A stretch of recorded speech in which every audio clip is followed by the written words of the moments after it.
Hello friends, कैसे हैं? आशा करता हूँ कि बहुत बहुत अच्छे होंगे। और जैसे कि आपको पता है, एसएससी जीडी के लिए हम आपको स्पेशल क्लास करा रहे हैं, जहाँ पे हम उन प्रश्नों को सॉल्व कर रहे हैं। जैसे कि अभी आपका जो है एसएससी जीडी का जो है एग्जाम पैटर्न बदला हुआ है, उस नए पैटर्न के जो प्रश्न है उसके आधार पे हम लोगों ने यहाँ पे प्रश्नों को सिलेक्ट किया हुआ है।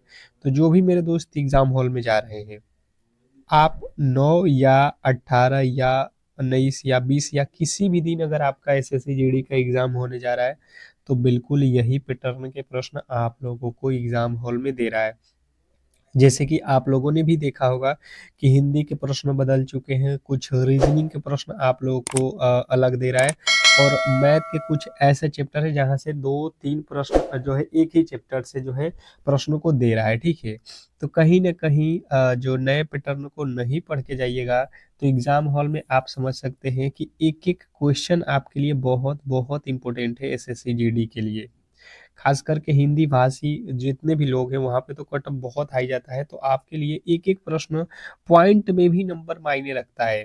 तो एसएससी जीडी वाले जो भी मेरे दोस्त हैं, बिल्कुल ये स्पेशल क्लास है, और सुबह और शाम मैं दोनों टाइम आपके लिए ये स्पेशल क्लास करा रहा हूँ, जहाँ पे जिस तरीके के एसएससी ने प्रश्नों को पूछ रखा है उसी के आधार पे मैंने ये क्लास स्टार्ट किया हुआ है। तो बिल्कुल आप लोगों से रिक्वेस्ट करूंगा कि जो भी मेरे दोस्त मेरे क्लास को लाइक नहीं किए हैं, तो प्लीज़ लाइक कर लो, क्योंकि आपके लिए अगर कोई इतना मेहनत कर रहा है, तो बिल्कुल आपका सपोर्ट उसे मिलना चाहिए। ठीक है, क्लास को लाइक कर लो, चैनल को सब्सक्राइब नहीं किए हो तो चैनल को सब्सक्राइब कर लो, क्योंकि ये क्लास आपको सिलेक्शन दिलाने वाला है। ठीक है, तो कहीं ना कहीं सिलेक्शन लेना है तो इस क्लास को लाइक करके चैनल को सब्सक्राइब करके रखो, ताकि हर एक क्लास की नोटिफिकेशन आप तक पहुंचती रहे। पहला प्रश्न आप लोगों के सामने इतिहास का है।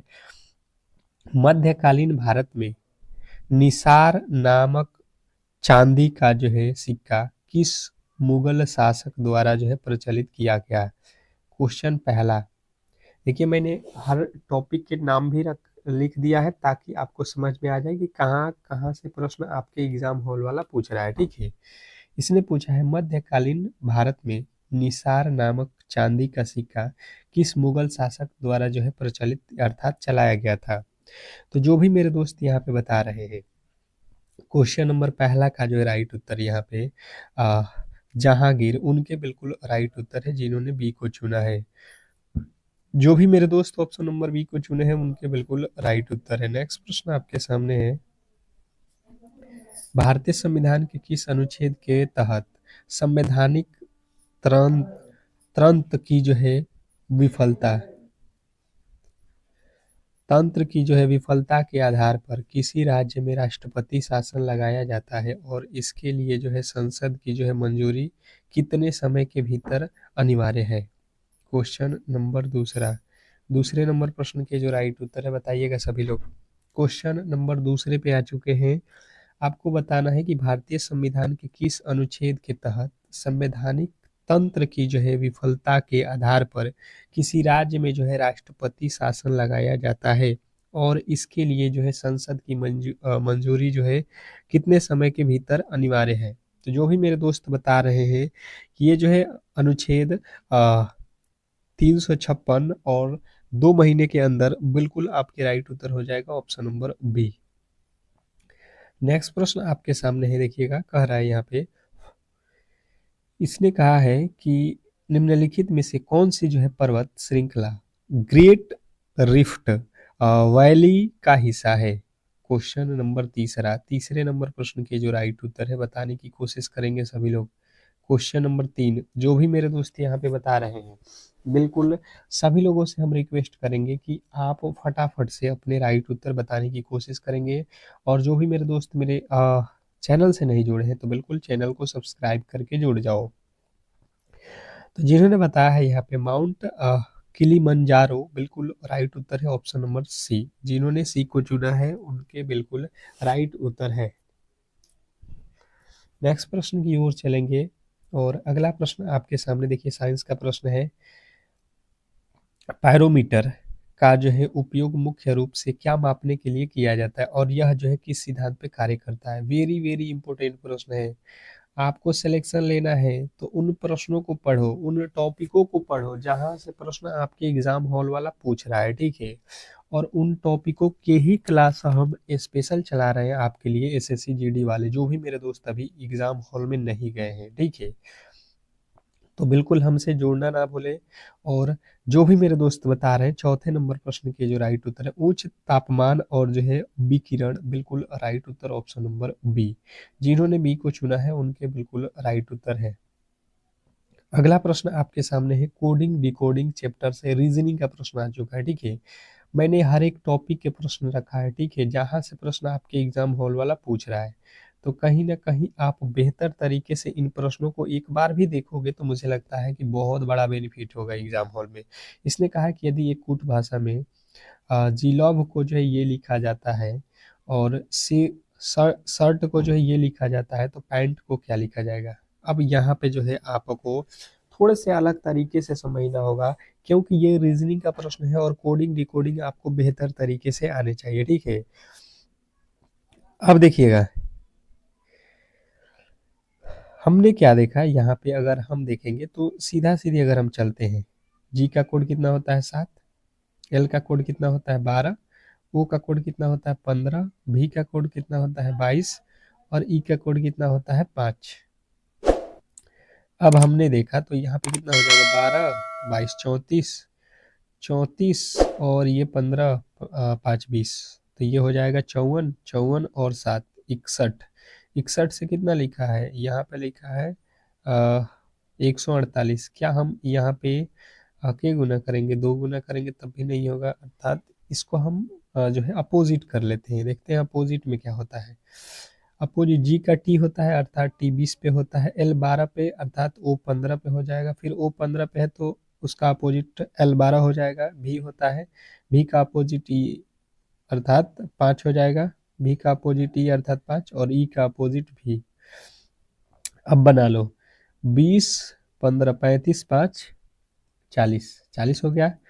40 और 22 कितना हो गया, 40 और 22 40 22 62 और 62 और 12 कितना हो जाएगा 64 74 सॉरी। और इसका दो गुना अगर हम कर देते हैं तो कितना आ जाएगा, ये आ जाएगा 148। 148 मुझे लगता है आपको क्लियर समझ में आ गया होगा कि इसने किया क्या है, अपोजिट करके इसके वैल्यू को 2 से गुणा कर दिया, ठीक है। हम भी वही काम कर देते हैं यहाँ पे। पी का अपोजिट क्या होता है, पी होता है 16 पे 16, तो 27 में से 16 जाएगा कितना 11, 11 हो जाएगा अपोजिट के। ए का अपोजिट 26 जेड, एन का अपोजिट एम और टी का अपोजिट जी, जी मतलब 7 और एस का अपोजिट एस 19 एच 8। अब देख लो आप, अब आप देख लो, जोड़ लो कितना हो जाएगा 13 7 20 20 26 46, 46 और 11 57, 57 और 8 कितना हो जाएगा 65, 65 हो रहा है ना, 65 दो ना 130। मुझे लगता है आपको क्लियर समझ में आ गया होगा, मुझे लगता है आपको क्लियर समझ में आ गया होगा। नेक्स्ट प्रश्न की ओर चलेंगे और अगला प्रश्न आपके सामने है। क्या कह रहा है आपका अगला प्रश्न यहाँ पे,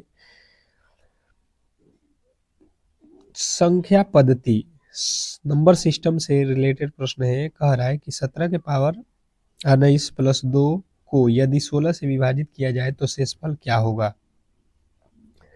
अब ये प्रश्न आपके लिए थोड़े से जो है मुझे लगता है कठिन है, थोड़े से कठिन है, पर आप करोगे क्या इसको सॉल्व करने के लिए।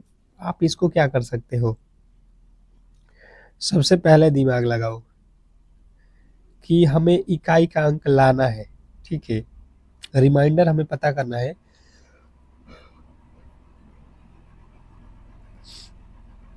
ये कितना लिखा है 17, 17 के पावर 19, 17 के पावर 19 अर्थात हम 17 के पावर 19 है तो इसमें क्या करते हैं कि 17 में भाग दे दो, किससे भाग देना है 16 से, तो कितना बचेगा शेष 1, और 1 के पावर कितना हो जाएगा यहाँ पे 19 और प्लस में क्या है 2, यहाँ पे प्लस 2 है तो 2 भी रखो।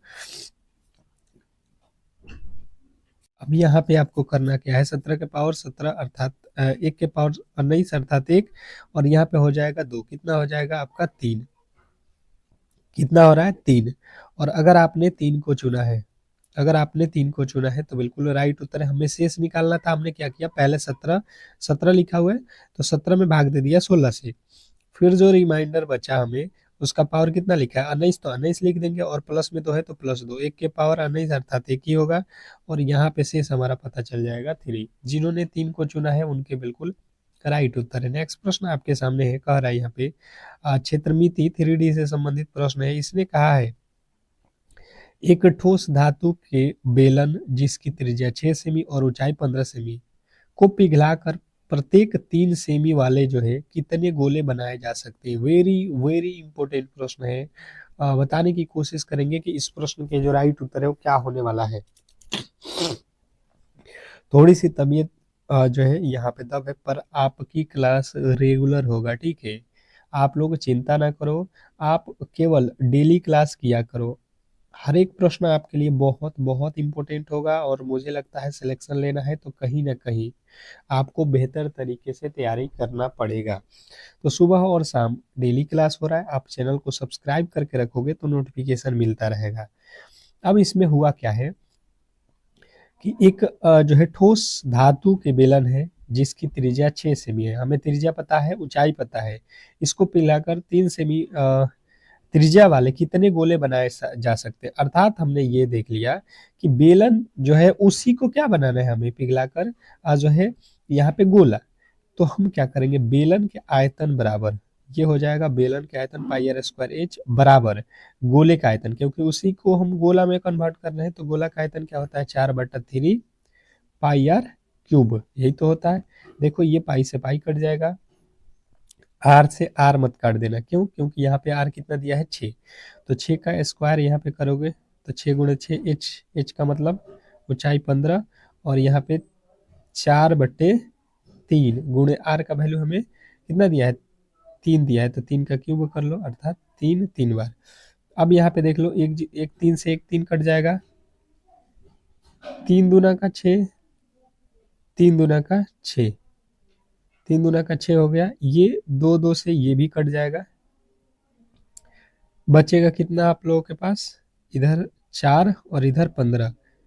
तो इसने कहा है, हम लोगों ने यहाँ पे क्या किया था, ये 2 बार में कैसे कट गया जी, ये तो 3 के पहाड़े में 2 मर्तबे यहाँ पे है ना, 3 दूना का 6, 3 दूना का 6 कितना हो जाएगा, यहाँ पे 2 × 2 है, 2 दूना का 4, 4 और क्या बचा है यहाँ पे 15, 15 चौका 60, और इधर क्या बचा है 4, अर्थात 4 से भाग दे दो, कितना मरते 15 चौका 60, कितना हो रहा है संख्या। तो 15 जो है छोटे छोटे गोले बनाए जाएंगे, इसमें टोटल जो है 15 छोटे छोटे गोले बनाए जाएंगे, ठीक है। नेक्स्ट प्रश्न आपके सामने है, इसने कहा है चक्रवृद्धि ब्याज से रिलेटेड प्रश्न है, बहुत इंपॉर्टेंट है। 21,000 रुपये की राशि पर 10% वार्षिक चक्रवृद्धि ब्याज की दर से इसे 2 बार वार्षिक किस्तों में चुकाया जाना है। प्रत्येक किस्त की राशि क्या होगी, प्रत्येक किस्त की राशि जो है हमें बताना है, ठीक है। अब बताइएगा यहाँ पे सबसे पहले कि इसके राइट उत्तर क्या होने वाले हैं। इसका जो राइट उत्तर है वो क्या होने वाला है, बहुत बहुत इंपॉर्टेंट प्रश्न है। सबसे पहले आपको समझना होगा कि जो है 10% चक्रवृद्धि ब्याज से उधार दिया जाता है, तो 2 बराबर जो है वार्षिक जो है किस्तों में चुकाना है। मतलब अगर हम 2 बार चुकाए हैं तो पहला वर्ष 10% है, और दूसरा वर्ष भी हम बराबर, अर्थात ब्याज बराबर है तो 10% दूसरा साल भी हम ब्याज देंगे। पर चक्रवृद्धि ब्याज में क्या होता है कि जो ब्याज है ब्याज का भी ब्याज लगता है। अर्थात हम क्या करेंगे, सबसे पहले देख लो, इसने कहा है कि प्रत्येक किस्त कितनी की होने वाली है ये हमें बताना है, यही तो है। तो यहां से कर लो आप, सबसे पहले आप इसके फ्रैक्शन तोड़ लो। 10% का फ्रैक्शन वैल्यू क्या होता है, 1/10, अर्थात 10 रुपया अगले साल कितना हो जाएगा, 11 हो जाएगा। अगले साल वो कितना हो जाएगा, 11। हम क्या करते हैं, इसको किस्त बराबर करना है तो दोनों तरफ वर्ग कर दो, ये हो जाएगा 10 दहा का 100, ये हो जाएगा 11 ग्राही 121। अर्थात हमें पूछा गया है कि जो है कुल राशि, हमसे क्या पूछा है, कुल राशि। तो यहाँ पे कुल राशि कितना हो जाएगा, कुल राशि कितना हो जाएगा, आप इन दोनों को जोड़ोगे तो कितना हो जाएगा, ये हो जाएगा 210, 200, और इसने कहा क्या है 210 टोटल राशि, और ये कह रहा है टोटल राशि कितना है 2100, 21,000 है। यहाँ से कट जाएगा कितना वर्थ में, 21 से कम 2100 बच रहा है, ठीक है। अब 100 रुपया जो है दोनों में ऐड कर लो, अर्थात इसका जो है क्या करो, आधा कर लो। ये जो है क्या हो जाएगा आपका, यहाँ पे आपका 121 बराबर कितना आ जाएगा, इसका वैल्यू निकालना है हमें 121 का, तो ये हो जाएगा 121 पे 2 जीरो लगा दो, क्यों, क्योंकि 2 जीरो यहाँ पे आया हुआ है, तो 121 पे 2 जीरो आपका कितना आ जाएगा, यहाँ से 121 पे 2 जीरो आपका ऑप्शन नंबर ए। आपके वैल्यू कितना आया है 100, तो 100 में कितना का वैल्यू निकालना है हमें, 121 का निकालना है बराबर, तो 121 में 100 से गुणा करेंगे तो 12,100 रुपया हो जाएगा। नेक्स्ट प्रश्न आपके सामने है अर्थशास्त्र से, फिलिप्स वक्र किन दो चरों के बीच के विपरीत संबंध को दर्शाता है। क्वेश्चन नंबर 10, 10वें नंबर प्रश्न के राइट उत्तर बताएंगे सभी लोग। क्वेश्चन नंबर 10, फिलिप्स वक्र किन दो चरों के बीच के संबंध को दर्शाता है। क्वेश्चन नंबर 10, 10वें नंबर प्रश्न के जो भी मेरे दोस्त राइट उत्तर बता रहे हैं यहाँ पे कि जो है मुद्रास्फीति और बेरोजगारी, बिल्कुल राइट उत्तर है आपका ऑप्शन नंबर बी। नेक्स्ट प्रश्न आपके सामने है, पौधों में कैस्पेरियन पट्टियां कहाँ पाई जाती है और इनका मुख्य कार्य क्या है। वेरी वेरी इंपॉर्टेंट प्रश्न है, आप बताओगे पौधों में कैस्पेरियन पट्टियां कहाँ पाई जाती है और इसका जो है मुख्य कार्य क्या है। क्वेश्चन नंबर 11 का जो भी मेरे दोस्त राइट उत्तर बता रहे हैं यहाँ पे कि जो है एंडोडर्मिस जल प्रवाह का नियंत्रण, ऑप्शन नंबर बी जो है आपके बिल्कुल राइट उत्तर है। नेक्स्ट प्रश्न आपके सामने है, कह रहा है यहाँ पे कि जो है प्रसिद्ध पट्टाडकल की स्मारकों का समूह जो यूनेस्को की विश्व धरोहर स्थल है किस राजवंश के द्वारा निर्मित किया गया था। क्वेश्चन नंबर 12, 12वें नंबर प्रश्न के राइट उत्तर बताने की कोशिश कीजिए सभी लोग। क्वेश्चन नंबर 12वें का जो राइट उत्तर है, जो भी मेरे दोस्त बता रहे हैं, चालुक्य वंश बिल्कुल राइट उत्तर है जिन्होंने बी को चुना है। नेक्स्ट प्रश्न की ओर चलेंगे और अगला प्रश्न आपके सामने है, कह रहा है भारत के किस जल प्रताप को भारत का जो है नियाग्रा कहा जाता है और यह किस नदी पर स्थित है, ये हमें बताना है। क्वेश्चन नंबर 13, 13वें नंबर प्रश्न के राइट उत्तर आपको बताना है। क्वेश्चन नंबर 13, जो भी मेरे दोस्त बता रहे हैं चित्रकूट जल प्रताप इंद्रावती, बिल्कुल राइट उत्तर है आपका ऑप्शन नंबर बी। जिन्होंने बी को चुना है उनके बिल्कुल राइट उत्तर है। नेक्स्ट प्रश्न आपके सामने है, कह रहा है यहाँ पे कुछ शेर बाघ है, कुछ बाघ हाथी है, कुछ बाघ हाथी नहीं है, यहाँ पे कह रहा है। अब निष्कर्ष कौन कौन से सही है ये हमें यहाँ पे बताना है। कथन और निष्कर्ष के प्रश्न आप लोगों से रीजनिंग में पूछा जा रहा है। सबसे पहले आप इसके जो है फिगर बना लो, आसान रहेगा। कुछ शेर,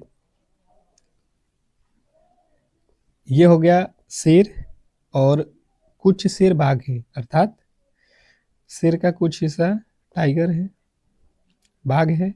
अब कह रहा है कोई भी बाघ हाथी नहीं है, बाघ का कोई भी हिस्सा हाथी नहीं है, अर्थात ई और आर ये एलिफेंट दोनों अलग अलग है, ठीक है। आ जाओ निष्कर्ष पे, सभी शेरों के हाथी होने की संभावना है।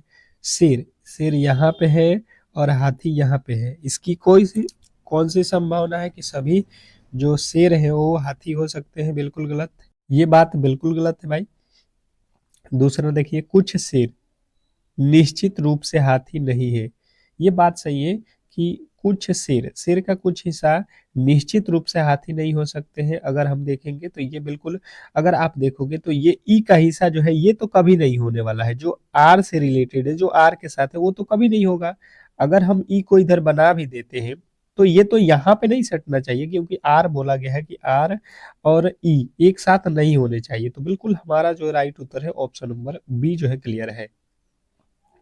नेक्स्ट प्रश्न आपके सामने कह रहा है कि संख्या श्रृंखला को पूरा करें। संख्या श्रृंखला को पूरा करें, क्वेश्चन नंबर जो है 15वें नंबर प्रश्न के जो राइट उत्तर है बताने की कोशिश करेंगे सभी लोग कि क्या होने वाला है, क्योंकि प्रश्न तो बहुत बहुत इंपॉर्टेंट है और आपको सिंपल तरीके से समझना है। 11 से 13 हुआ अर्थात हम कह सकते हैं कि 2 प्लस किया गया है। 13 से 17 हुआ अर्थात 4 प्लस किया गया है। 17 से 25 हुआ अर्थात 8 प्लस किया गया है। 25 से 41 अर्थात 16 प्लस किया गया है। तो हम थोड़े से लॉजिक लगाएंगे कि 4 दूना 8 दूना 16 दूना 32 हो रहा है, अर्थात हर बार 2 गुना किया गया, हर बार क्या किया गया है, 2 गुना किया गया है। तो 16 में 2 से गुणा करेंगे, 16 दूना 32। मुझे लगता है आप ये आसानी से क्लियर कर लिए होंगे। 73 जो है आपके बिल्कुल राइट उत्तर बन रहा है, जो कि ऑप्शन नंबर बी में दिया गया है। मुझे लगता है ऑप्शन नंबर बी आपका बिल्कुल राइट उत्तर है, इसमें कहीं से किसी तरीके के डाउट नहीं होना चाहिए। नेक्स्ट प्रश्न की ओर चलेंगे और अगला प्रश्न आपके सामने है। कर आपका अगला प्रश्न कि लाभ और हानि से रिलेटेड प्रश्न है। लाभ और हानि से रिलेटेड प्रश्न है। यहाँ पे कह रहा है कि एक वस्तु पर 10%, 20% और 25% की 3 क्रमिक छूट दी जाती है। यदि वस्तु का अंकित मूल्य 2000 रुपया है तो कुल छूट राशि कितनी है?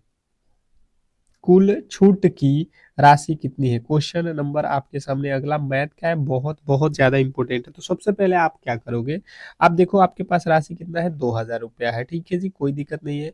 इसने कहा पहले 10% की छूट दे रहे हो। अगर आपके पास 100 रुपया है तो आपने कहा कि भाई साहब हम 90 में इस वस्तु को दे देंगे। फिर आप जो है उस ग्राहक अगर नहीं लिया तो आपने कहा कि नहीं भाई साहब अगर आपको लेना चाहते हो तो फिर से हम 20% का छोड़ देते हैं। अगर 100 रुपया का सामान है तो 80 में ही आपको मिलेगा। फिर आप कह रहे हो कि 25% का छूट देते हैं, ग्राहक नहीं ले रहा है, आपको बेचना है उस सामान को, तो थोड़ा सा जो है ग्राहक को आप छूट देकर जो है बेचना चाहते हैं। तो फिर 25% का छोड़ दोगे, अर्थात 100 से 25 छोड़ दोगे तो क्या आ जाएगा, 75।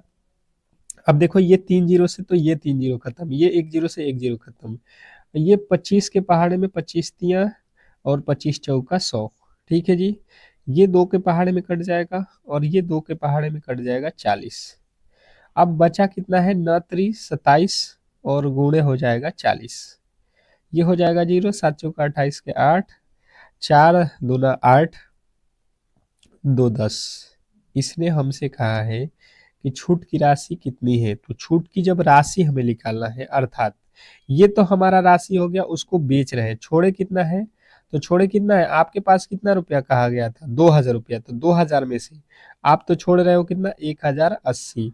तो अर्थात कितना आप उसको छोड़े हो, तो 920 रुपया उसको छोड़कर हम जो है यहाँ पे वस्तु को बेच रहे हैं। ठीक है, ऑप्शन नंबर ए। कभी भी 1080 मत लगा देना, क्यों, क्योंकि इसने कहा है कि छोड़ा गया राशि है। तो हम कितना रुपया उसको छोड़कर दे रहे हैं, हम तो दे रहे हैं 1080 में, और 2000 इसको बोले थे, तो कितना रुपया उससे कम किए हैं, 920। नेक्स्ट प्रश्न आपके सामने है मिश्रण। मिश्रण चैप्टर बहुत बहुत इंपॉर्टेंट है। अगला देखिएगा, एक बर्तन में दूध और पानी का जो है अनुपात यहाँ पे दिया गया। मिश्रण कितना भाग निकाल कर, कितना भाग निकाल कर उतना ही भाग मिलाया जाए ताकि 1:1 हो जाए। मिश्रण को हमें 1:1 बनाना है, ये कहना चाह रहा है। ठीक है, बात समझने की कोशिश करेंगे अगर आप लोग, तो यहाँ पे आपको दिया गया है 7:3 और इसको हमें कह रहा है कि बर्तन में एक अनु 1:1 हमें करना है। तो हम क्या करेंगे, सबसे पहले देखो यहाँ पे आप देख लो, पानी जो है मिलाया जाए। किसको मिलाना है, हमें मिश्रण में पानी को मिलाना है। पानी को कितना मिलाया जाए ताकि ये 1:1 हो जाए। तो पानी का हिस्सा आप देख लो कितना है, दूध और पानी, बर्तन में दूध और पानी का अनुपात यहाँ पे दिया गया है। तो यहाँ पे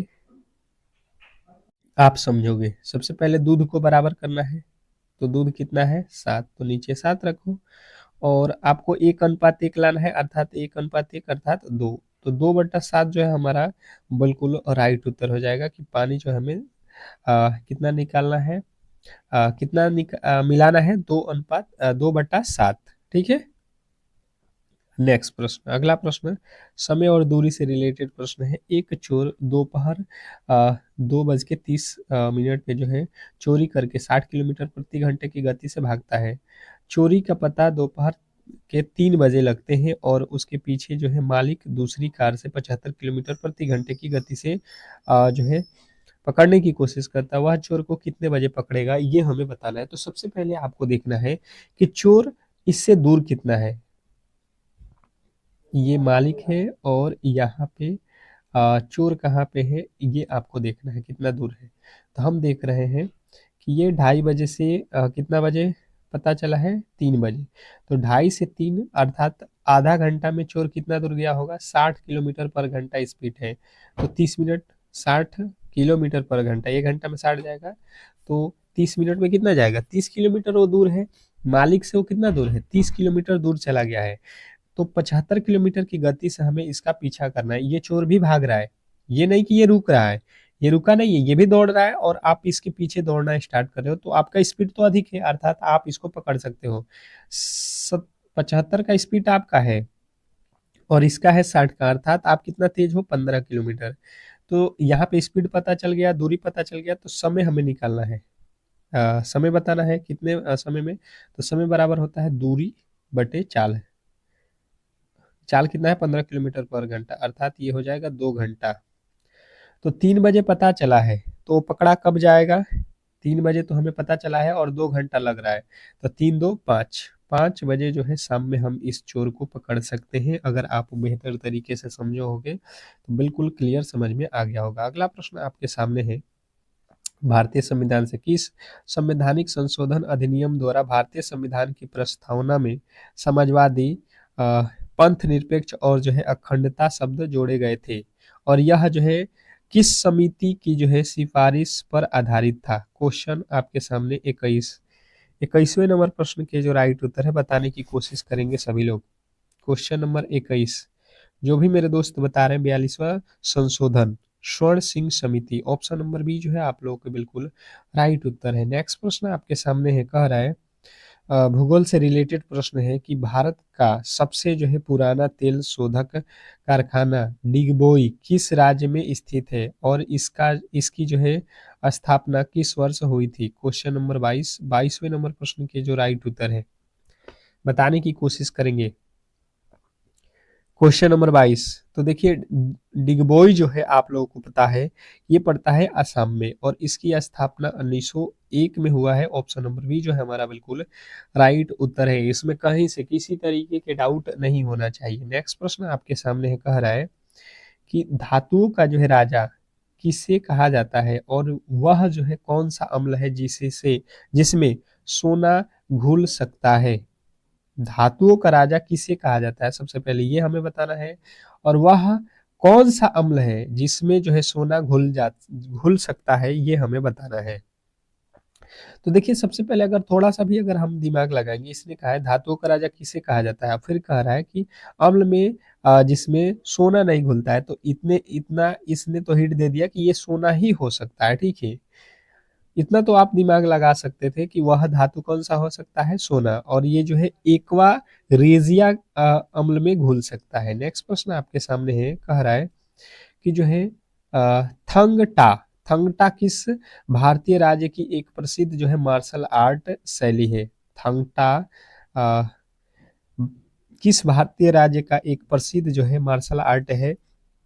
तो जो भी मेरे दोस्त बता रहे हैं मणिपुर, उनके बिल्कुल राइट उत्तर है, इसमें कहीं से किसी तरीके के डाउट नहीं होना चाहिए। नेक्स्ट प्रश्न आपके सामने है, कोडिंग डिकोडिंग चैप्टर का है कि कैलेंडर को जो है ये लिखा जाता है, लाइट को जो है ये लिखा जाता है, तो फीमेल को जो है क्या लिखा जाएगा, फिल्म को जो है क्या लिखा जाएगा, ये हम लोगों से पूछा गया है।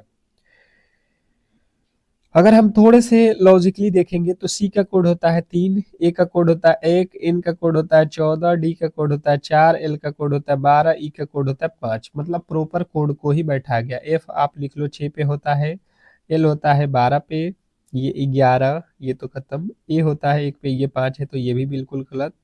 और उसके बाद से क्या है, एम एम होता है 13 पे, ई होता है 5 पे। मुझे लगता है आपको क्लियर आंसर मिल गया होगा, ऑप्शन नंबर ए। नेक्स्ट प्रश्न आपके सामने है, कह रहा है कि यदि 1 जनवरी 2024 को सोमवार था तो 31 दिसंबर 2024 को सप्ताह का कौन सा दिन होगा। क्वेश्चन नंबर जो है यहाँ पे 26वें नंबर प्रश्न के जो राइट उत्तर है बताने की कोशिश करेंगे। तो जब भी कैलेंडर का प्रश्न आए तो सबसे पहले आपको पता करना होता है लीप वर्ष। तो हमें जो वर्ष दिया गया है इसमें 4 से भाग देते हैं। अगर पूरा पूरा भाग लगता है तो ये है लीप वर्ष। तो ये लीप वर्ष है, बिल्कुल लीप वर्ष है। इसने कहा ये इस साल क्या जो है 31 दिसंबर अर्थात अंतिम दिन, जनवरी हमें पता है सोमवार है, तो अंतिम इसी साल का अंतिम दिन क्या होने वाला है। तो अंतिम दिन जो है बिल्कुल आपको ध्यान देना है कि लीप वर्ष में आपको 2 प्लस करना होता है अगले साल में, पर इसी साल का बात है तो आपको 1 प्लस करना पड़ेगा। इसका अगला तो सोमवार के बाद से क्या आता है, मंगलवार। मुझे लगता है कि आसानी से आप समझ गए होंगे।